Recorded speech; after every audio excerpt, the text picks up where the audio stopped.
जातक को अच्छी चीजें ला कर देंगे। लेकिन ध्यान रहे, यह जो शब्द हमने उपयोग किया है वो क्या, यह शब्द हमारा है जिस ग्रह की दशा चल रही हो उस ग्रह से, अर्थात जो दशा लॉर्ड है उसे लग्न बना लेना है, जिसे दशा लग्न टेक्निक कहते हैं। इस पे चर्चा करेंगे, ये दशा के अंतर्गत बात करेंगे। लेकिन जब राहु चल रहे हैं तो उसके अंतर्गत, तो किसी भी ग्रह की दशा हो उसके अंतर्गत, या फिर खास हम बात करें तो सूर्य की दशा हो, और सूर्य के दशा के अंदर में यदि राहु 3, 6, 10, 11 उपचय भाव में या केंद्र स्थान में या त्रिकोण स्थान में बैठे हो, लेकिन जो रूल है, शर्तें यहां भी लागू हैं, पीड़ित अवस्था में राहु होनी चाहिए। यदि राहु पीड़ित अवस्था में चला जाएगा तो वो चीजें लाकर नहीं देगा। क्या देगा? जातक का नेम फेम बढ़ा देगा, सरकार से सरकारी नौकरी प्राप्त हो सकती है, सरकार से उन्नति मिल जाएगी, ये सारी चीजें अर्थात अच्छी चीजें जातक के जीवन में डाल देगा। सूर्य के अंदर राहु तीसरा या केंद्र या त्रिकोण में अच्छी स्थिति में शुभ ग्रहों से युक्त हो तो। तीसरा जो रूल है वो यह है, जिस ग्रह की महादशा हो या सूर्य की ही महादशा हो, उस ग्रह से राहु यदि 3, 6, 12 में चले गए, जैसे मान लीजिए सूर्य की महादशा है, सूर्य चतुर्थ भाव में बैठा है, तो उस चतुर्थ भाव से छठे भाव में, चतुर्थ से छठा कौन सा हो जाएगा?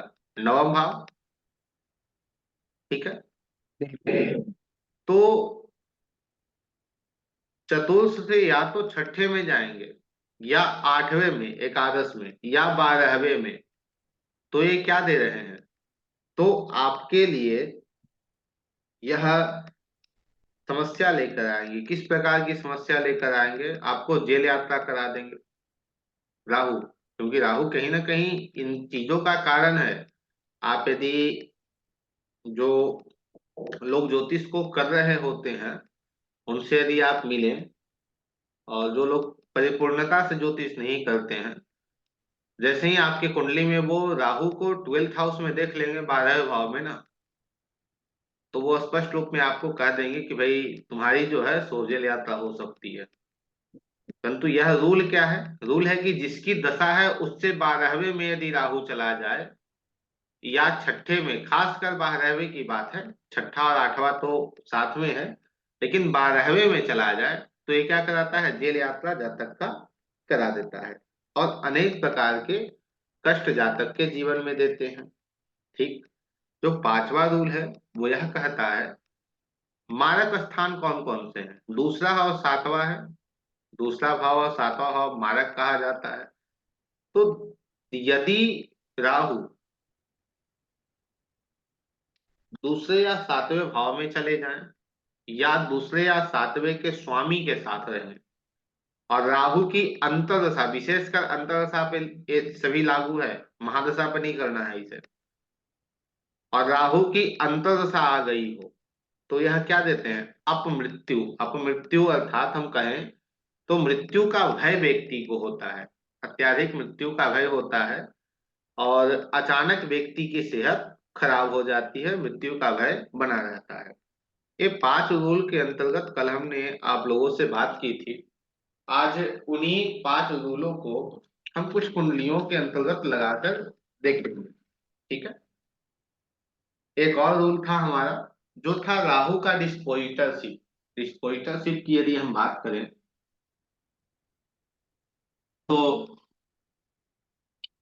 राहु जिस भी राशि में बैठता है, उस राशि का जो लॉर्ड है, उस राशि का जो स्वामी है, वो उसका डिस्पोजिटर बन जाता है। जैसे मेष लग्न की कुंडली में, एक कुंडली आपके सामने मैं लेकर आ रहा हूँ, ये आप देखेंगे। सर ये सारा कुछ D1 में देखना ना। हाँ, ये सब D1 में ही देखना है, लेकिन बहुत सारी चीजें हैं। जैसे मैंने अपने एक्सपीरियंस में यह भी देखा है कि दशा लग्न टेक्निक से आप नवांश कुंडली, सप्तमांश कुंडली, इन सबको भी देख सकते हैं। ठीक है। लेकिन ये जो रूल है वो सभी इसी पे अप्लीकेबल है। आप प्रयास कीजिए, आप प्रैक्टिस कीजिए, और सभी वर्ग चार्ट पे लगाने का उस पे अच्छे से ये काम कर रहा है तो निश्चित उस पे भी काम करता है। मैंने लगाया है और काम करते हुए देखा है, लेकिन इसकी स्पष्टता या पुष्टि कहीं पुस्तकों में नहीं है, इसलिए इसके बारे में मैं लोगों को नहीं बताता हूँ। पुनः इस कुंडली में देखिए, इसमें राहु के डिस्पोजिटरशिप के बारे में एक रूल है। वो रूल यह कहता है, यदि किसी भी व्यक्ति के कुंडली के अंतर्गत राहु का जो डिस्पोजिटर है वो किसी भी प्रकार इफ्लेक्टेड हो जाए या पीड़ित अवस्था में, डिस्पोजिटर के दो रूल हैं, पहली की मैं बात कर रहा हूं। यदि राहु का जो डिस्पोजिटर है वो खराब हो जाए, किसी भी अवस्था में वो पीड़ित अवस्था में चला जाए, तो ऐसी स्थिति में जब राहु की अंतर्दशा जातक के जीवन में आती है तो अत्याधिक कष्ट देती है। ठीक है, क्योंकि राहु का जो डिस्पोजिटर है वो स्वयं कष्ट में आ गया है, तो जो उसका स्वामी ही कष्ट में आ गया तो राहु स्वयं कष्ट में आ जाएगा। तो इस कुंडली में आप देखेंगे कि राहु का जो डिस्पोजिटर है वो कौन है? सूर्य। सूर्य कहाँ बैठा है? 8वें में गया है। 8वें में शनि से। इसके साथ कौन है? अपने शुक्र और बुध। बुध कहाँ के स्वामी हैं? बुध त्रिशदाई। ऋषभ है। तो यहाँ पे सूर्य जो है वो बुध से पीड़ित हो रहे हैं।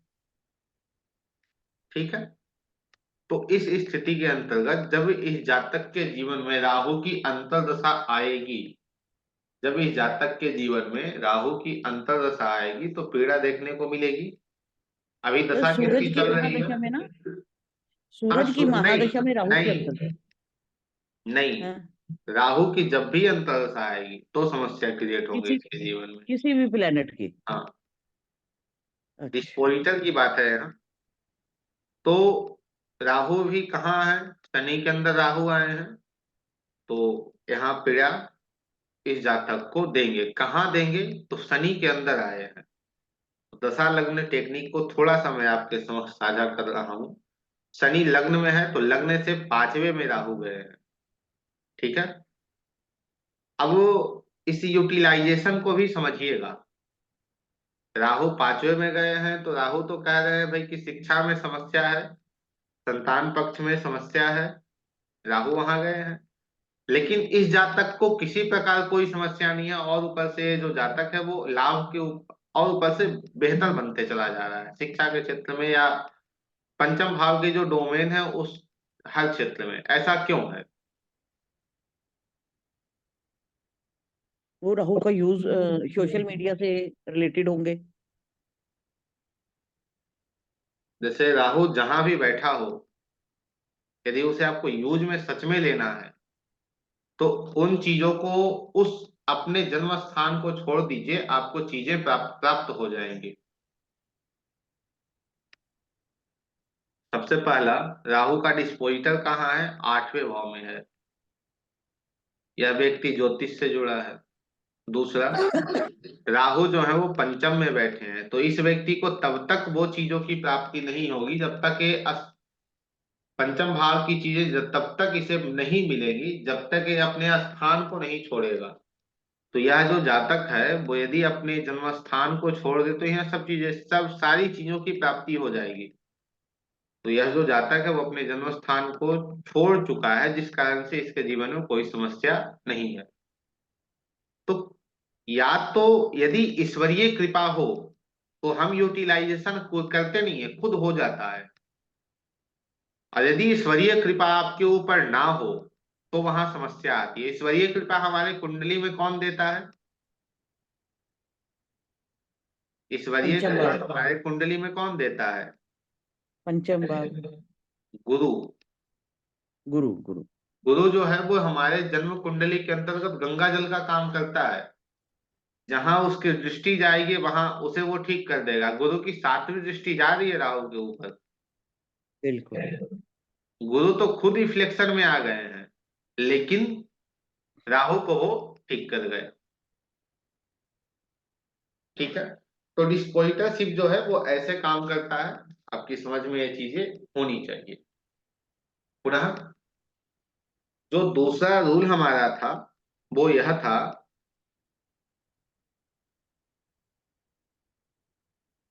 सूर्य के अंतर में राहु।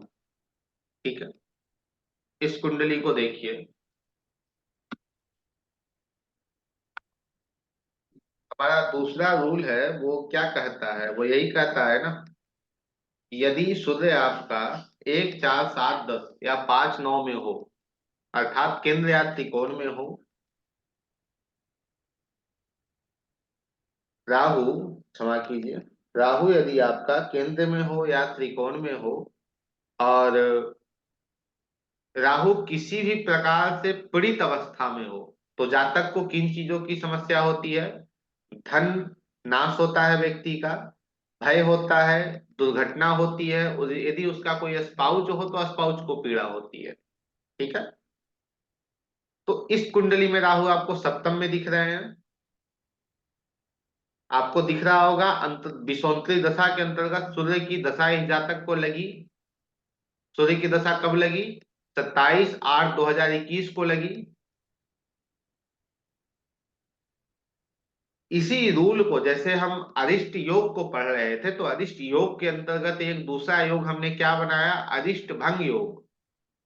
तो ठीक वैसे ही अरिष्ट भंग योग के अंतर्गत हमने पढ़ा कैसे योग, अरिष्ट योग भंग होते हैं। तो वैसे ही राहु यहाँ सप्तम में बैठ के यह तो बता रहा है कि भाई समस्या देगा। ठीक है, अब यहाँ पीड़ित अवस्था में देखें तो पीड़ित अवस्था में तो मंगल की चौथी दृष्टि राहु पे जा रही है, जो राहु को पीड़ित भी कर रहा है। मंगल जो है वो नैसर्गिक अशुभ है और त्रिसडाय भी हो रहा है। ठीक है, लेकिन जो अरिष्ट योग के साथ जो अरिष्ट भंग योग आता है, वो इसका अरिष्ट भंग योग क्या कह रहा है?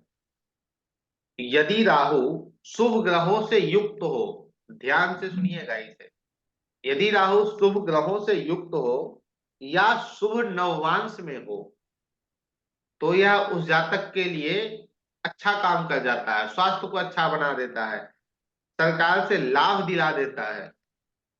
ठीक है, अब इस कुंडली में राहु को हमने देखा, राहु कहाँ है? सप्तम में बैठे हैं। राहु पर दृष्टि किसकी है? मंगल की जा रही है। मंगल मंगल नैसर्गिक अशुभ है और वो त्रिसराय भी है, लेकिन मंगल जो है वो केंद्र के भी स्वामी हो रहे हैं। मंगल केंद्र के भी स्वामी हो रहे हैं। ठीक है, तो मंगल केंद्र के स्वामी को होने के कारण मंगल की मूल त्रिकोण राशि कहाँ जा रही है? केंद्र में जा रही है। तो जिस कारण यहाँ पे जो चीजें हैं वो अच्छी से प्राप्त होगी। ठीक है, पुनः दूसरा जो रूल है, जिस रूल पे हमने क्या कहा कि यह राहु के उस योग का भंग कर रहा है। ठीक है, तो दूसरा रूल क्या है कि यदि नवांश में शुभ ग्रहों के साथ हो या शुभ ग्रहों के साथ हो, तो राहु अच्छी स्थिति में आ जाएंगे। तो इस कुंडली आप नववांश को यदि देखते हैं तो राहु कहाँ है? तीसरे भाव में है। राहु 3 6 11, 3 6 10 और 11, इन उपचय भाव में राहु बहुत श्रेष्ठ काम करता है, बहुत अच्छा काम करता है। राहु वहां चला गया, अच्छी स्थिति में है। पुनः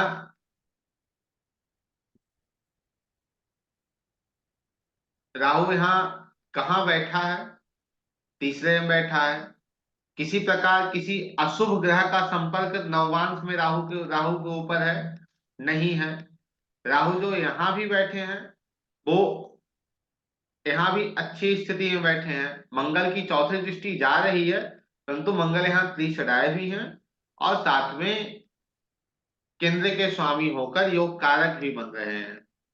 और सबसे बड़ी बात इस जातिका के बारे में बताऊं, क्योंकि हमसे कोई भी राहु को लेकर प्रश्न करने आता है कि भाई राहु को हम यूज में कैसे लें, तो जो मैंने अपने जीवन में आजमाया है, मैं स्पष्ट उसे यही कहता हूं, जन्म स्थान को छोड़ दो, राहु ठीक हो जाएगा।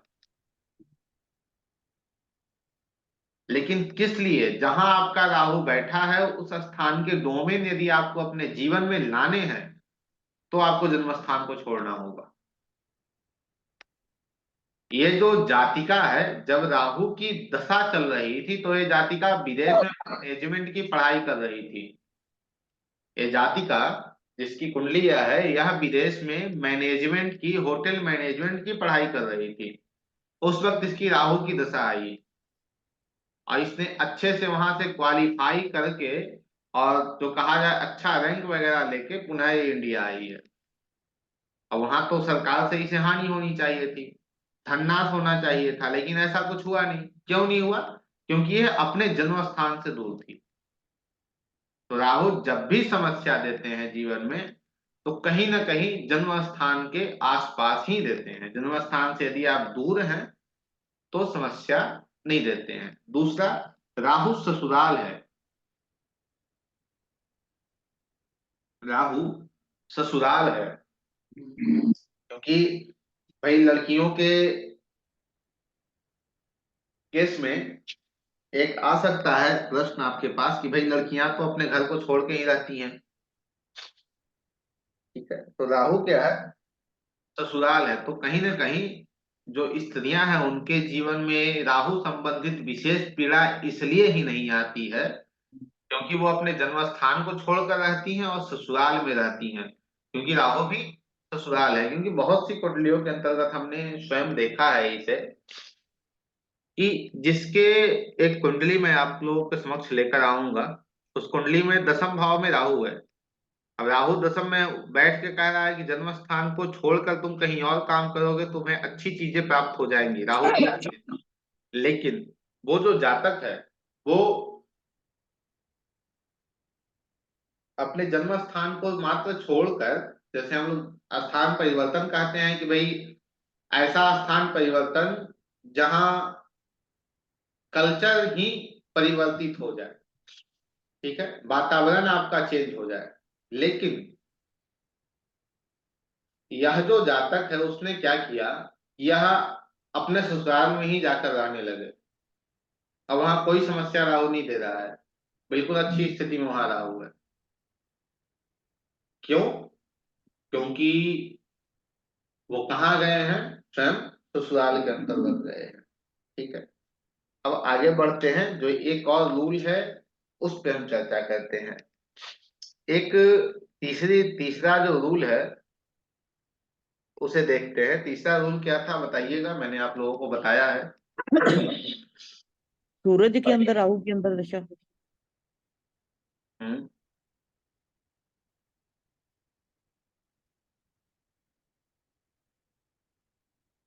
जी, इस कुंडली में देखिए राहु कहाँ है? लगन में। लगन में। इस जातक के जीवन में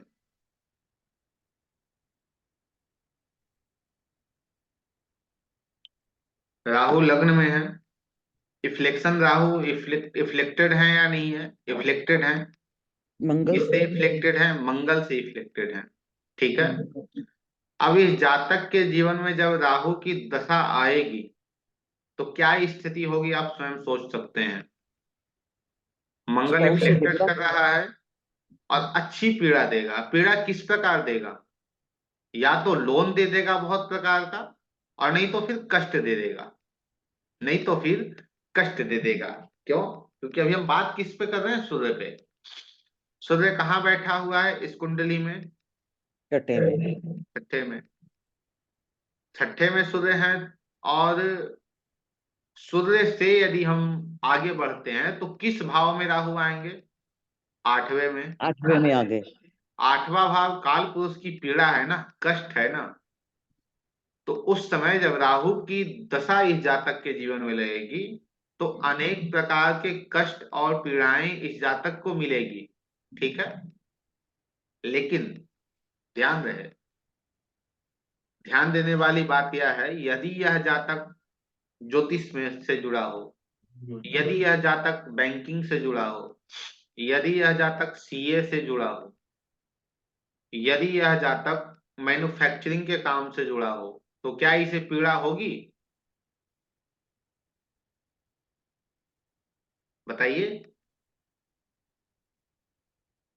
सर नहीं होगी, क्योंकि ये होगी। तो आठवें घर का यूज हो गया ना। होगी, तब भी होगी।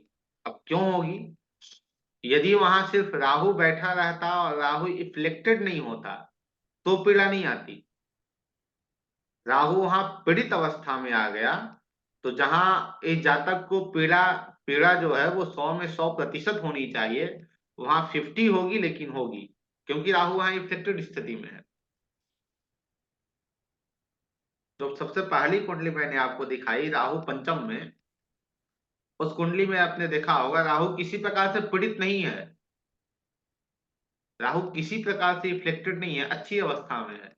लेकिन इस कुंडली के अंतर्गत राहु जो है वो पीड़ित अवस्था में आ गया है। मंगल की 7वीं दृष्टि जा रही है, मंगल नैसर्गिक और साथ ही त्रिसराय भी है। तो बहुत कष्ट इस जातक के जीवन में लेके आएगा जब राहु की अंतर्दशा इस जातक के जीवन में आएगी। ठीक है, पुनः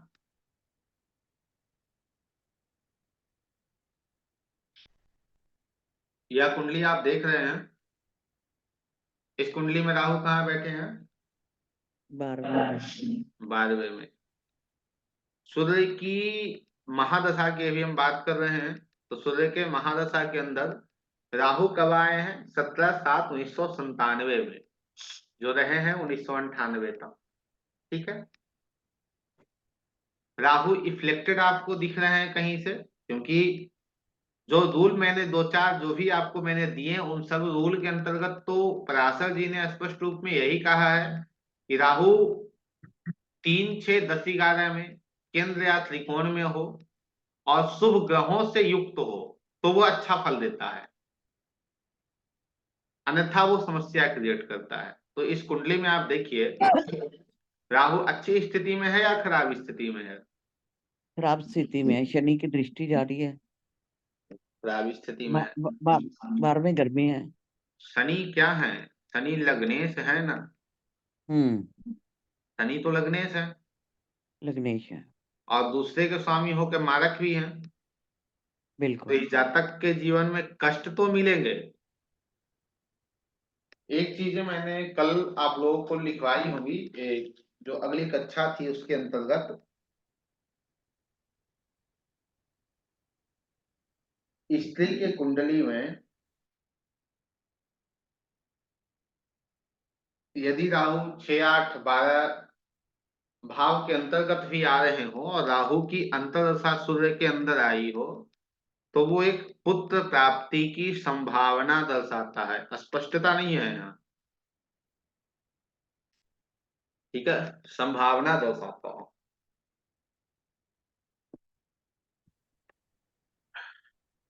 तो यहाँ राहु जो है वो इफ्लिक्शन में है, लेकिन पूरी तरह नहीं। राहु कहाँ गए हैं? 12वें में गए हैं। तो जो दशा का लॉर्ड है सूर्य, उससे यदि हम जाते हैं तो राहु किस में है? 5वें में है।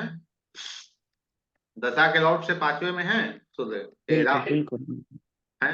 हाँ जी। आपको एक चीज देखने को मिलेगा, दशा लग्न टेक्निक में तो हम बात करेंगे, एक चीज अवश्य आप देखिएगा, बहुत सी कुंडली में आपको यह देखने को मिलेगा, किसी कुंडली के अंतर्गत आपको ये रूल नहीं भी मिल पाएगा। ठीक है, मैं पहले ही स्पष्टता कर दे रहा हूँ, क्योंकि लोगों का प्रश्न होता है भाई कि हमारा उसका मिल गया मेरा नहीं मिला। तो जब आपका किसी भी ग्रह का दशा चल रहा हो, अब उस दशा के भाव से, जैसे सूर्य 8वें में है, तो उस दशा लॉर्ड के 5वें भाव में जो ग्रह बैठे हैं, उस ग्रह की यदि अंतर्दशा आई है तो कहीं ना कहीं आपको संतान प्राप्ति या 5वें भाव संबंधित चीजों की प्राप्ति कराता है। ठीक है, ये जो कुंडली आप देख रहे हैं ये संगीता अग्रवाल जी की कुंडली है, और इन्हीं की बेटी की कुंडली मैं दिखा रहा हूं। ठीक है, सूर्य कब है? राहु, सूर्य के अंदर राहु कब आए हैं? 17/7/1997 को। ठीक है, और इनकी बच्ची का डेट ऑफ बर्थ है 3 अक्टूबर 1997 को। आपको कुछ मिला? कुछ देखने को मिला आपको?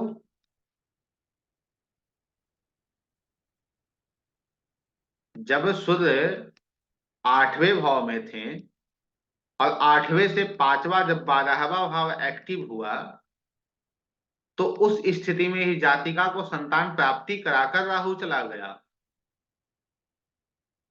जब दशा लग्न टेक्निक को आप पढ़ोगे तो उसके अंतर्गत आपको यह मिलेगा कि जिस ग्रह की महादशा चल रही है, उस महादशा के लॉर्ड से पांचवें भाव में जो ग्रह बैठे होंगे, उसकी अंतर्दशा आपके जीवन में जब लगी, उस अंतर्दशा के अंतर्गत आपको संतान की प्राप्ति या पांचवें भाव के जो डोमेन है, या आप शिक्षा में बहुत बेहतर कर पाए या आपको संतान की प्राप्ति हुई है। ठीक है।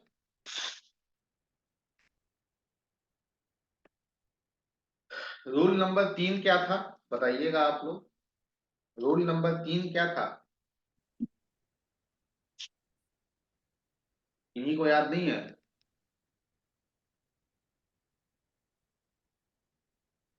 रूल नंबर 3 क्या था?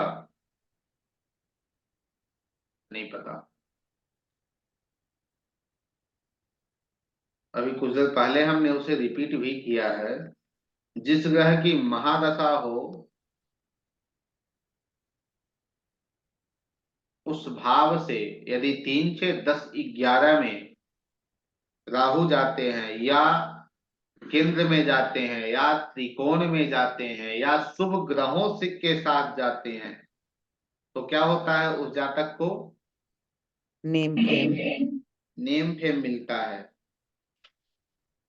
ठीक है। तो ये जो कुंडली आप देख रहे हैं, तो इस कुंडली में बताइए आप कि इस जातक को कब नेम फेम की प्राप्ति होगी। बताइए, आप लोग स्वयं हमें बताएंगे कि इस कुंडली के अंतर्गत इस जातक को यह जो दशा है वो कब लगेगी। सर दशा किसकी चल रही है, दिख नहीं रहा इसमें। जैसे हमने अभी कहा कि जो दशा लॉर्ड है, उससे राहु तीसरे, छठे, 10वें या 11वें भाव में रहेंगे, तो उस जातक को सरकार संबंधित लाभ यदि सूर्य हो तो, यदि और कोई ग्रह हो तो उसमें सरकार संबंधित नहीं, क्योंकि तब भी लाभ मिलेगा, यश की प्राप्ति होगी उस जातक को। खासकर धन की प्राप्ति होगी। धन की प्राप्ति क्यों होगी? क्योंकि दूसरे से दूसरा तीसरा भाव है, तो धन की प्रचुर मात्रा में प्राप्ति होगी। ठीक है। तो इस कुंडली के अंतर्गत जब व्यक्ति की बुद्धि की दशा आएगी, ठीक है, जब व्यक्ति की बुद्ध की महादशा आएगी, और बुद्ध के महादशा के अंदर जब व्यक्ति की राहु की अंतर्दशा आएगी, क्योंकि राहु के बारे में क्या कहा गया कि राहु अच्छी स्थिति में हो। राहु तीसरे में चले गए, 3, 6, 10, 11 में उपचय भाव में राहु अच्छे होते हैं। और राहु क्या है, राहु पे किसी अन्य मैलेफिक ग्रह की दृष्टि नहीं हो। तो इस राहु पे किसी प्रकार आपको दिख रहा हो कि अशुभ ग्रह की दृष्टि पड़ रही है? नहीं। कैसे नहीं? साथ में कौन बैठे हैं? गुरु। गुरु क्या गुरु है? त्री चढ़ाई। गुरु त्री चढ़ाई। गुरु त्रिशराय हैं। लेकिन पुनः गुरु यदि मारने पे आए ना किसी को, जैसे कोई और मारे तो बचाएंगे गुरु, यदि गुरु मारे तो कौन बचाएगा? यदि गुरु मारे तो कौन बचाएगा? वो समस्या बहुत क्रिटिकल हो जाती है। तो इस कुंडली के अंतर्गत जब इस जातक को बुध के अंदर राहु की दशा आएगी, तो इस जातक को उन चीजों की प्राप्ति होगी। ठीक है।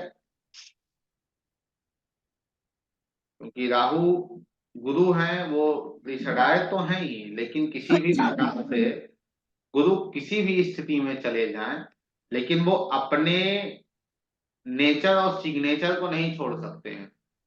जो उनका नेचर और सिग्नेचर है वो क्या है? भला करना। वो नहीं छोड़ सकते हैं। और बुद्ध के अंदर राहु की दशा कब आएगी, वो भी बहुत दूर है। ठीक है।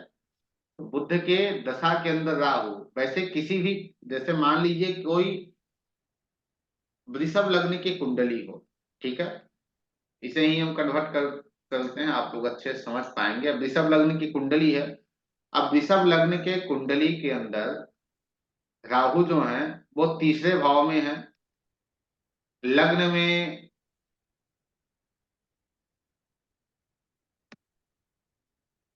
शनि बैठे हैं, और शनि के अंदर राहु की दशा चली। राहु तीसरे में है, राहु तीसरे में है, लग्न में शनि बैठे हैं।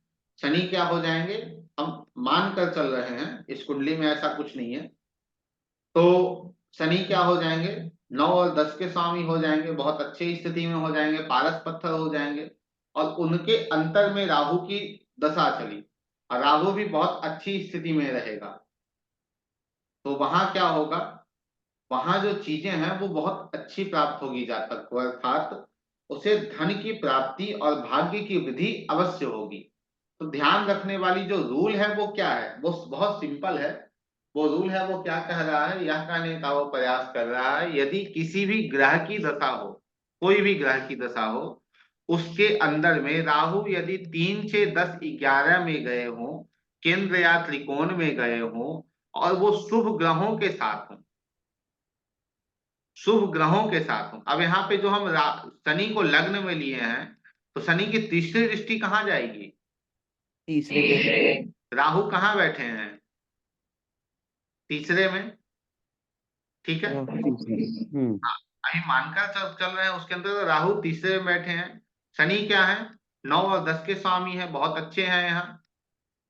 शनि बहुत अच्छे यहाँ हो जाएंगे, 9 और 10 के स्वामी रहेंगे तो इसके अंतर्गत यह जो चीजें हैं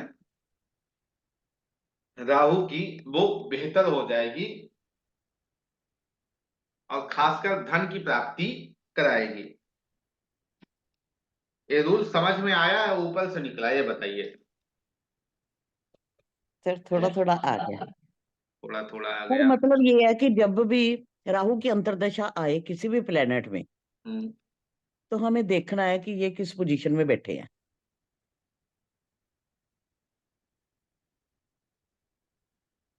एक चीज को हमेशा एक गांठ बांध कर चलिएगा, यदि यदि राहु 3, 6, 10, 11 में गए हों, केंद्र या त्रिकोण में गए हों, और शुभ ग्रहों के साथ हों, तो उस स्थिति में राहु आपको अच्छे परिणाम देंगे। अन्यथा राहु यदि पीड़ित अवस्था में गए हैं, तो आपको वहां से समस्या अवश्य देंगे। ठीक सर है, फिर रेमेडी भी बता दीजिए साथ ही। हाँ, रेमेडी हम बता रहे हैं, हम सभी ग्रहों के अंदर, सूर्य के अंदर, चंद्र के अंदर, सभी के अंदर कब आएंगे राहु, उनकी क्या रेमेडी होगी, उस पर भी हम चर्चा करेंगे। ठीक है। ठीक है सर। रूल नंबर 4 क्या है, रूल नंबर 4 हमने क्या बताया आपको, जिस ग्रह की महादशा हो, उस ग्रह से यदि राहु 6, 8, 12 में गए हो, तो व्यक्ति को क्या कराते हैं, जेल यात्रा कराते हैं। ठीक है, इस कुंडली पे जोर डालिए, और इस कुंडली को देखिए आप कि क्या इस जातक को जेल यात्रा होगी।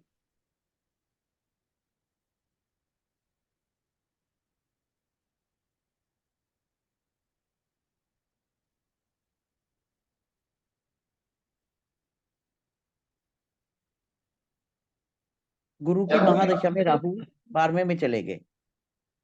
गुरु की जब महादशा आएगी, तो राहु 12वें में चले जाएंगे। हम्म। तो यह बता क्या रहा है, यह यही कह रहा है ना कि जब भी आपके कुंडली के अंतर्गत किसी भी ग्रह की महादशा हो, उस महादशा में राहु यदि 12वें भाव में चले जाएंगे, तो व्यक्ति को कारावास हो सकता है। लेकिन इसमें भी वही शर्तें लागू हैं जो हर स्थान पे लागू हैं। वो क्या कह रहा है, राहु पीड़ित अवस्था में होना चाहिए तब। राहु पीड़ित दिख रहे हैं इस कुंडली में आपको,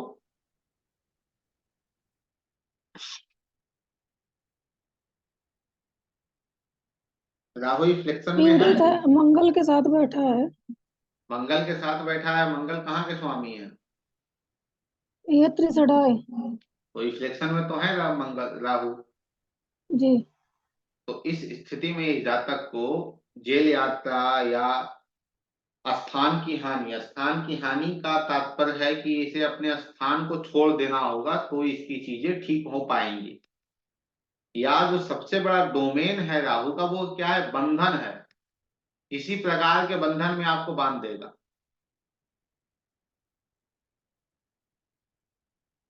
एक बात सदैव याद रखिएगा, जहां आपका राहु बैठा है उस भाव से कभी भी ज्यादा लगाव करने का प्रयास मत कीजिएगा।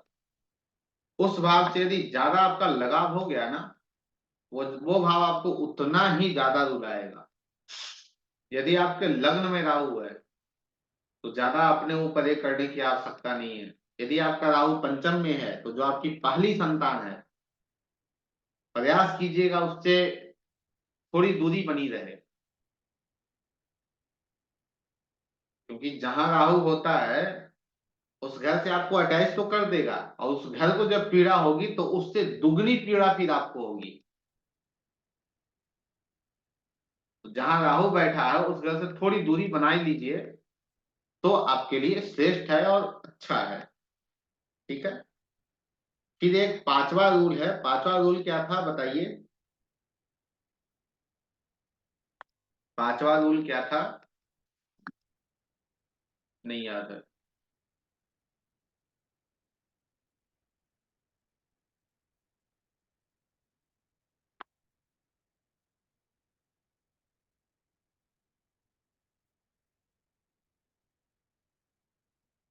पांचवा रूल क्या था? चलिए, राहु यदि मारक के साथ हो, राहु यदि मारक ग्रह दूसरे या सातवें भाव में हो, या दूसरे या सातवें भाव के स्वामी के साथ में हो, तो अचानक सेहत खराब होती है। इस कुंडली में आप देखिए कि राहु कहाँ है, तीसरे में बैठे हैं। सातवें का संबंध हो रहा है, सातवें का संबंध राहु से हो रहा है। सातवें भाव का स्वामी कौन है? गुरु है। गुरु क्या है? बकरी है। बकरी स्थिति में वो सप्तम भाव में भी उतना ही प्रबल है जितने वो अष्टम में है।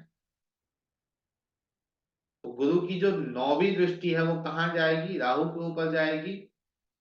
तो जातक को सेहत संबंधित भय होना या सेहत संबंधित समस्या होना, ये कब होगा? जब राहु की अंतर्दशा किसी भी ग्रह के अंदर आएगी। किसी भी ग्रह के अंदर जब राहु की अंतर्दशा आएगी तो होगा। दूसरा, सर हर प्लेनेट की अंतर्दशा में हाँ राहु की, हर, हाँ हर प्लैनेट के हर अंतर्दशा में प्लेनेट की अंतर्दशा। निश्चित। तो सर आपने अभी बताया था राहु लगन में हो तो क्या करना चाहिए, किस जैसे पे ध्यान नहीं देना चाहिए? मैंने कहा 1 मिनट पहले इसे ले लें, हम्म, उसके बाद आपको रेमेडी हम दे देंगे। ठीक है। Okay okay sir.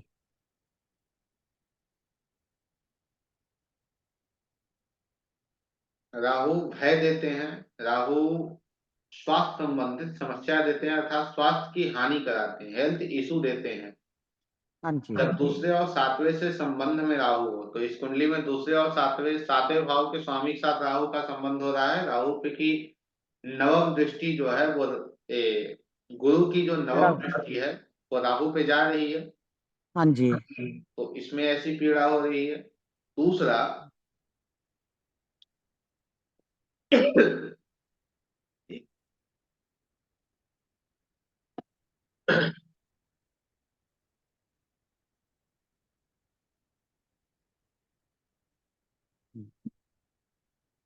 जो योग आपको उस कुंडली में प्रत्यक्ष रूप में नहीं मिला, क्योंकि बकरी ग्रह को हम लिए, इस कुंडली में आपको वो योग प्रत्यक्ष रूप में मिल जाएगा। प्रत्यक्ष रूप में कैसे? इस कुंडली में राहु कहाँ है? चतुर्थ में बैठे हैं। मंगल की चौथी दृष्टि कहाँ जा रही है? राहु के ऊपर जा रही है। राहु कहाँ के स्वामी है?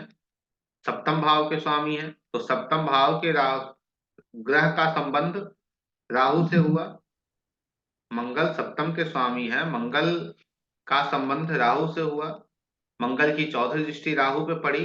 तो जब राहु की दशा इस जातिका के जीवन में आएगी तो सेहत संबंधित समस्या होगी। उस वक्त से किसकी आवश्यकता पड़ेगी? महामृत्युंजय की आवश्यकता पड़ेगी। ठीक है। राहु पे जो हम बात कर रहे थे तो यही कि जहां भी राहु बैठा है उस ग्रह के डोमेन यदि आपको चाहिए तो या तो आपको घर छोड़ देना होगा। और घर छोड़ देना अर्थात ये नहीं है कि अपने जन्म स्थान को छोड़ना। कोई व्यक्ति जो है वो अपने जन्म स्थान में ही है, लेकिन बाहर क्या हो रहा है उससे कोई मतलब नहीं है, अपने रूम में ही बैठा है वो। 24 घंटे अपने रूम से ही काम कर रहा है, सब कुछ वहीं से कर रहा है। उस वातावरण से उसे कोई मतलब नहीं है। तो यह भी जो है वो कहीं ना किसी ना किसी प्रकार घर को छोड़ना होता है। ठीक है। दूसरी दूसरी बात यदि हम करें तो दूसरा यह है बढ़िया। कि एक मिनट जी। हाँ हाँ, ठीक बढ़िया।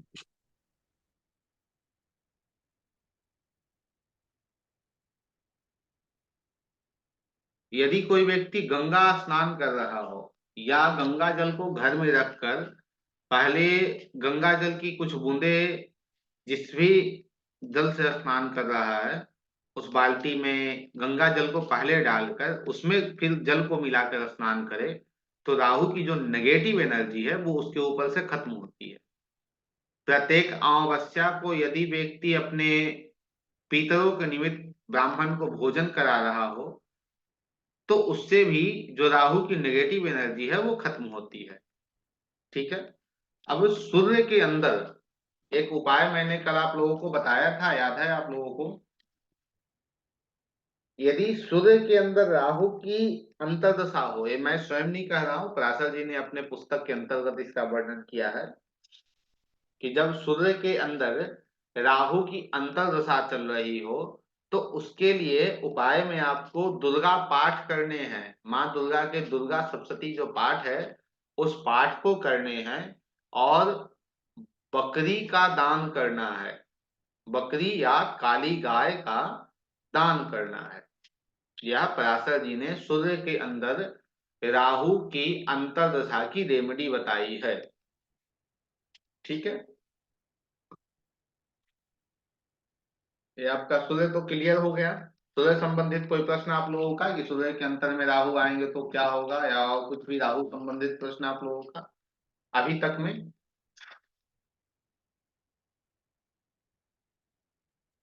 सर सूर्य के अंदर तो आपने बता दिया राहु की अंतर्दशा, बाकी प्लैनेट्स की? बाकी प्लैनेट्स की अभी हम चल रहे हैं, अभी उस पे ही क्लास ठीक है। चलेगी तो बाकी प्लैनेट्स की हम ठीक। बात करेंगे। कौन ठीक है है? सर। जी। कोई प्रश्न सूर्य के अंदर में राहु? नहीं सर, बाकी कल एक बार ना डिटेल में देखेंगे तो पता लगेगा। चलिए तो ये ठीक। जो राहु की दशा में इनका अंतर्दशा आएगा तो किसका? जैसे राहु की दशा चल रही हो उसमें सूर्य की अंतर्दशा आती है तो कर देते हैं। कर एक देते हैं मिनट। मैटर। जैसे आपका जो प्रश्न है राहुल जी, बहुत ही अच्छा प्रश्न है। कृपया कर किनके पास से आवाज आ रहा है? माइक को बंद कर सर लीजिए। मेरे ही पास से आ रहा है। तो अच्छा, आप माइक को बंद कर लीजिए, मैं आपको बता दे रहा हूँ। ठीक है। धन्यवाद। तो आपका जो प्रश्न है बहुत अच्छा है, क्योंकि आपने पूछा है राहु के अंदर यदि सूर्य आ जाए तो क्या फल देंगे। तो ध्यान देने वाली बात यह है कि राहु की दशा जो है वो लंबी है और उसके अंदर प्रत्येक कोई ना कोई ग्रह तो आते रहेंगे। सूर्य आएगा, शनि आएगा। तो क्या राहु की पूरी दशा खराब जाएगी? ऐसा बिल्कुल नहीं है। उसमें देखने की आवश्यकता हमें यह है कि जो सूर्य है वो किसी प्रकार राहु से संबंध बना रहा है या नहीं बना रहा है, या किसी और मैलेफिक ग्रह के साथ उसका संबंध है या नहीं है, तो उसके दशा का निर्णय करेंगे। लेकिन एक ग्रह के बारे में, दो ग्रह के बारे में खासकर पराशर जी ने स्पष्ट यह किया है कि इनकी दशा या तो राहु के अंदर आए या इनके अंदर राहु की दशा आए, वो कष्ट निश्चित आपको मिलने हैं। वो क्या है? शनि के अंदर यदि आपकी गुरु की दशा, शनि के अंदर यदि आपकी राहु की दशा आती है, या राहु के अंदर आपकी शनि की दशा आती है, राहु के अंदर गुरु की दशा आती है, या गुरु के अंदर राहु की दशा आती है, इसके जो रिजल्ट हैं वो आपको सामान्य मिलेंगे। सामान्य अर्थात जो आपको राहु दे रहा होगा वही आपको गुरु भी देंगे, जो आपको शनि दे रहा होगा वही आपको राहु भी देंगे। ठीक है। और रही सूर्य की बात, तो आपको सूर्य को देखने की आवश्यकता है कि वो फ्लेक्शन में है, पीड़ित अवस्था में है या नहीं। ऐसे राहु पे सूर्य का निर्णय विशेष नहीं है। जब दशा पे बात करेंगे तो इस पे हम बात करेंगे। अब आगे हम बढ़ेंगे। जी जी सर। जी आगे, क्योंकि देखिए सर, सबसे ज्यादा इफेक्ट हमारे जीवन में कोई देता है ना, तो अंतर और प्रत्यंतर दशाएं देती हैं। महादशा उतना इफेक्ट हमारे जीवन के ऊपर नहीं देता।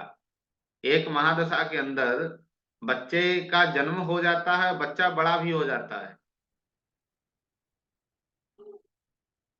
ठीक है।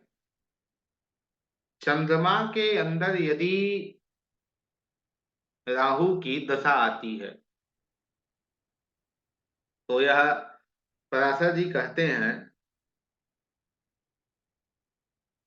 यदि राहु लग्न में हो, यदि राहु 1 4 7 10 में हो या 5 9 में हो, राहु शुभ स्थिति में हो,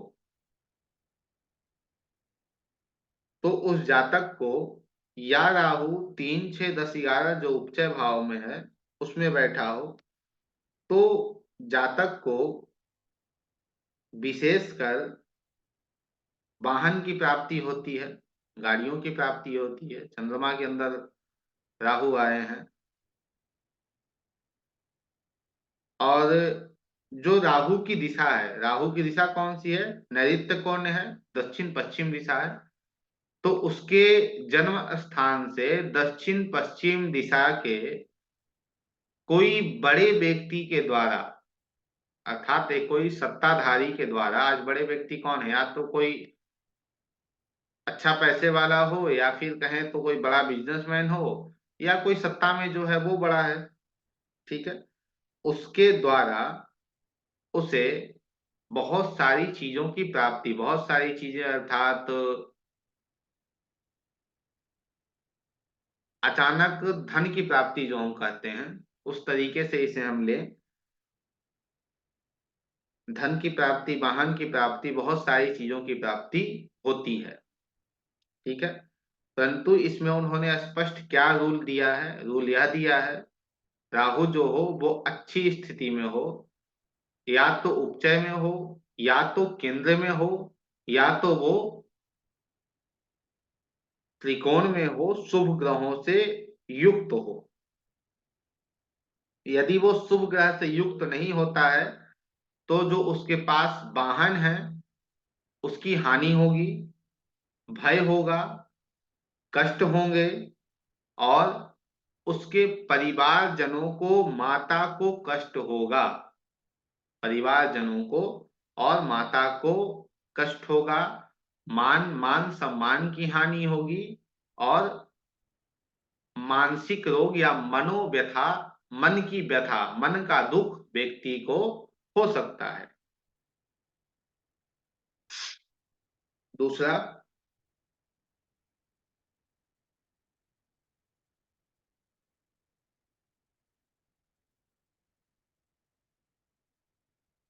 जिस ग्रह की महादशा चल रही हो, या चंद्रमा की महादशा चल रही हो, उस महादशा से, अर्थात चंद्रमा से यदि राहु 8वें या 12वें भाव में जाते हैं, चंद्रमा से 8वें या 12वें भाव में जाते हैं, तो, और राहु क्या है? पीड़ित अवस्था में है, तो इस स्थिति में व्यक्ति को मानसिक पीड़ा होती है। जो मैंने कल की कक्षा के अंतर्गत ही बताया था, यह चंद्रमा पे विशेषकर लागू होगा। उस जातक को मानसिक पीड़ा होती है, भय होता है, शरीर में कष्ट होता है।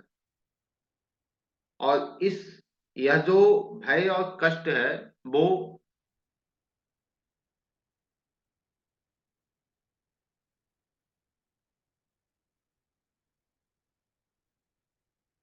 वो क्या कहते हैं,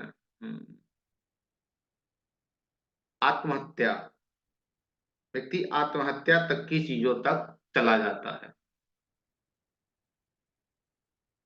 ऐसी स्थितियां बन जाती है कि वह व्यक्ति अपनी जीवन की जो लीला है उसे समाप्त करने तक चला जाता है, आत्महत्या करने तक विवश हो जाता है।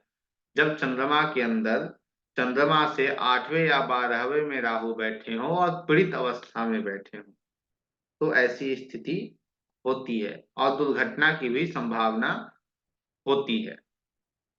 तीसरा तीसरा रूल यह है, चंद्रमा से यदि राहु केंद्र में हो या त्रिकोण में हो या तीसरे या 11वें भाव में हो, यहाँ पे 6 और 10 को नहीं लिया गया है। यदि चंद्रमा से राहु केंद्र में हो, त्रिकोण में हो या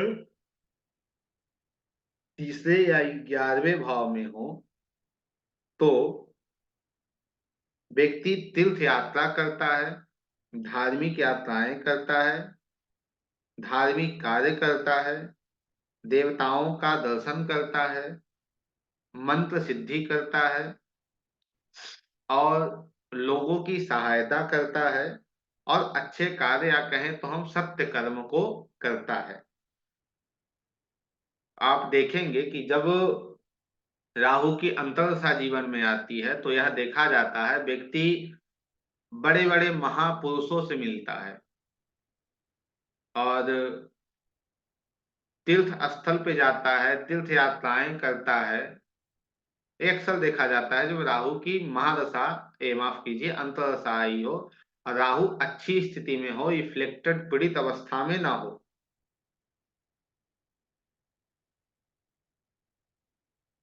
चंद्रमा के दशा के अंदर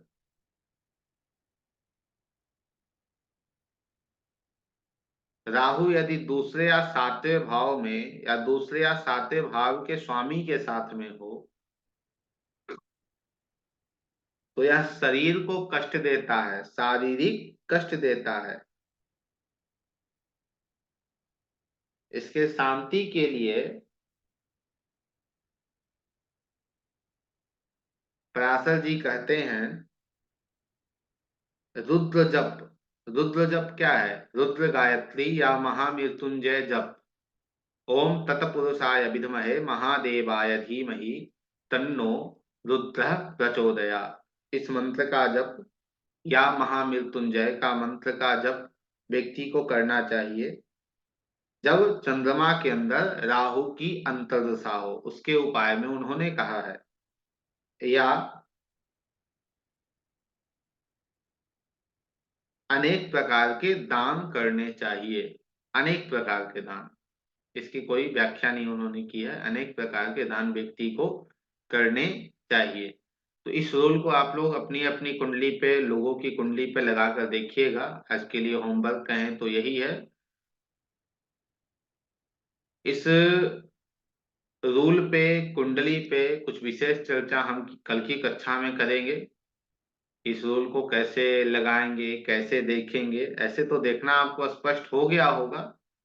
आप इन सभी रूल को लगाकर देखेंगे, क्योंकि जब तक 2-4 कुंडली पे प्रैक्टिस नहीं करेंगे तब तक हम आगे नहीं बढ़ेंगे। अर्थात मंगल के अंदर राहु क्या फल देंगे और कैसे फल देंगे, उस पे विचार हम कल की कक्षा के अंतर्गत करेंगे। आज की कक्षा को लेकर आप लोगों का कोई प्रश्न है तो बताएं।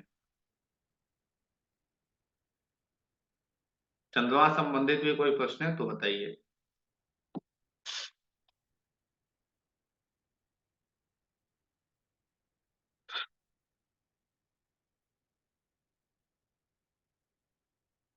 कोई प्रश्न नहीं है आप लोगों का?